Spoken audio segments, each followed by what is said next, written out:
कभी कभी किसी की जिंदगी बचाने के लिए किसी सुपर हीरो की नहीं, बस एक छोटे से एक्ट ऑफ काइंडनेस की जरूरत होती है।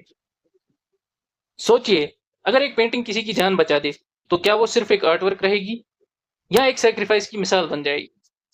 और क्या दीवार पर टिका हुआ एक आखिरी पत्ता किसी इंसान को मौत के दर से निकालकर दोबारा जीने की उम्मीद दे सकता है? आज हम ओ हेनरी की दुनिया की सबसे इमोशनल और अनफॉरगेटेबल शॉर्ट स्टोरीज में से एक, द लास्ट लीफ को कंप्लीट डिटेल में समझेंगे, जिसकी एंडिंग आज भी लाखों रीडर्स को इमोशनल कर देती है। सबसे पहले हमारे ऑथर ओ हेनरी के बारे में पढ़ते हैं, जिनका असल नाम विलियम सिडनी पोर्टर था,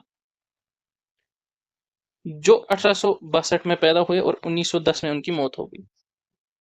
वो अमेरिकन लिटरेचर के सबसे पॉपुलर शॉर्ट स्टोरी राइटर्स में एक थे। उनकी स्टोरीज विटी नरेशन,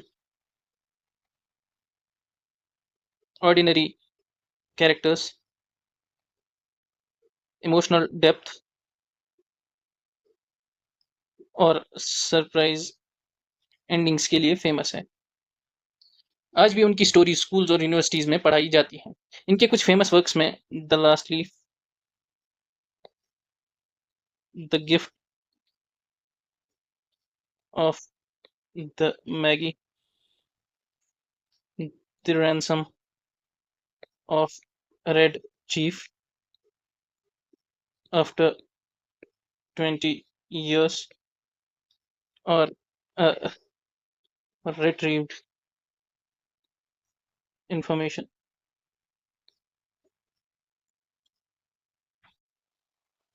इस स्टोरी के 3 मेजर कैरेक्टर्स हैं।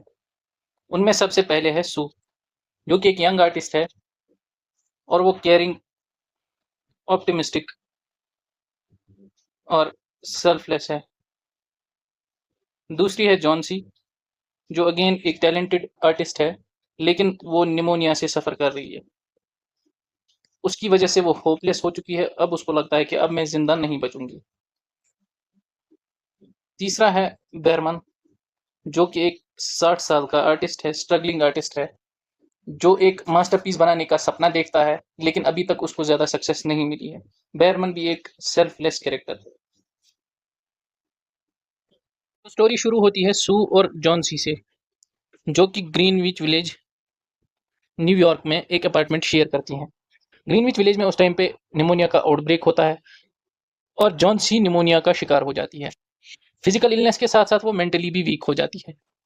उसके रूम की विंडो के बाहर एक आईवी क्रीपर होता है, जो कि एक पेड़ होता है जो दीवारों पे चढ़ता है।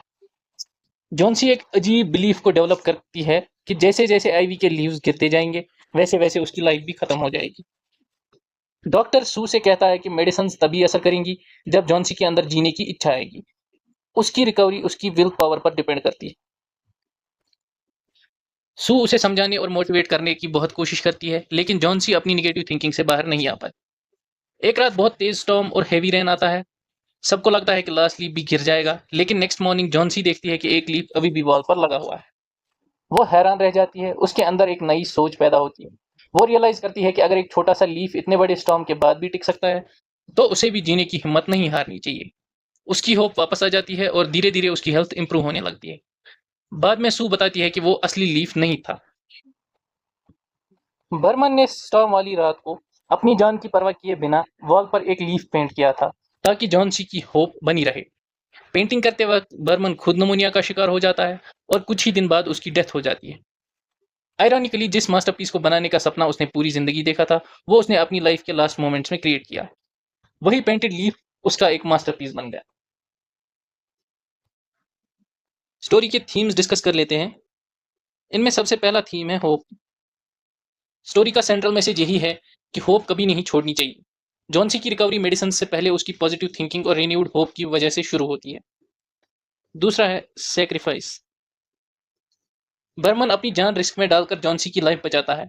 उसकी सेक्रीफाइस सेल्फलेस लव, कंपैशन और ह्यूमैनिटी का हाईएस्ट एग्जांपल है। Third one is friendship. सू हर मुश्किल वक्त में जॉन सी के साथ खड़ी रहती है। उसकी केयर, पेशेंस और इमोशनल सपोर्ट ट्रू फ्रेंडशिप की रियल मीनिंग को दिखाते हैं। और लास्ट वन है पार्ट ऑफ आर्ट। एक सिंपल पेंटिंग सिर्फ आर्ट वर्क नहीं बल्कि किसी की लाइफ बचाने का रीजन बन जाती है। स्टोरी दिखाती है कि आर्ट सिर्फ ब्यूटी क्रिएट नहीं करता बल्कि होप, इंस्पिरेशन और हीलिंग का सोर्स भी बन सकती है।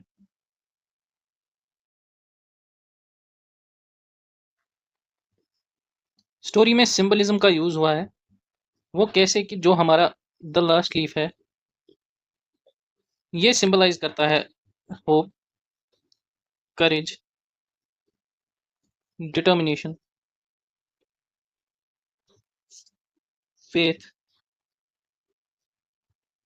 विल टू लिव और ह्यूमन रेजिलियंस। ये लीफ सिर्फ एक पत्ता नहीं बल्कि इंसान की इनर स्ट्रेंथ और नेवर गिव अप स्पिरिट का एक सिंबल है। एग्जामिनेशन पॉइंट ऑफ व्यू से कुछ पॉइंट्स याद रख लीजिए। सबसे पहला है ऑथर ओ हेनरी। इनका असल नाम था William Sydney Potter. Story publish हुई थी 1907 में और इसकी सेटिंग ग्रीनविच विलेज, न्यूयॉर्क में हुई है। मेन कैरेक्टर्स है सू, जॉनसी और बर्मन। मेजर थीम्स है होप, सेक्रीफाइस, फ्रेंडशिप और power of art. Main symbol है द लास्ट लीफ जो सिंबलाइज करता है hope and the will to live. ये सारे पॉइंट्स याद कर लीजिए, एग्जामिनेशन में अक्सर आते रहते हैं। तो दोस्तों, द लास्ट लीफ हमें बताती है कि इंसान की असली ताकत उसकी बॉडी में नहीं बल्कि उसकी होप और विल पावर में होती है। जॉन सी को जिंदगी वापस सिर्फ मेडिसिन ने नहीं बल्कि एक पेंटेड लीफ से मिली उम्मीद ने दी। दूसरी तरफ बर्मन ने अपने सपने से भी बढ़कर किसी और की जिंदगी को इंपॉर्टेंस दी और अपनी सेक्रीफाइस से अपना असली मास्टरपीस क्रिएट किया। इसीलिए द लास्ट लीफ सिर्फ एक इमोशनल शॉर्ट स्टोरी नहीं बल्कि होप, सेक्रीफाइस और ह्यूमैनिटी का एक टाइमलेस लेसन है जो हर जनरेशन को इंस्पायर करता रहेगा। अगर आपको ये एक्सप्लेनेशन पसंद आई हो तो वीडियो को लाइक करें, अपने फ्रेंड्स के साथ शेयर करें और इंग्लिश लिटरेचर की ऐसी ही डिटेल्ड और इजी टू अंडरस्टैंड एक्सप्लेनेशंस के लिए लिटवर्स को सब्सक्राइब करना ना भूलें। मिलते हैं अगले वीडियो में एक और इंटरेस्टिंग लिटरेरी मास्टरपीस के साथ। Thank you for watching.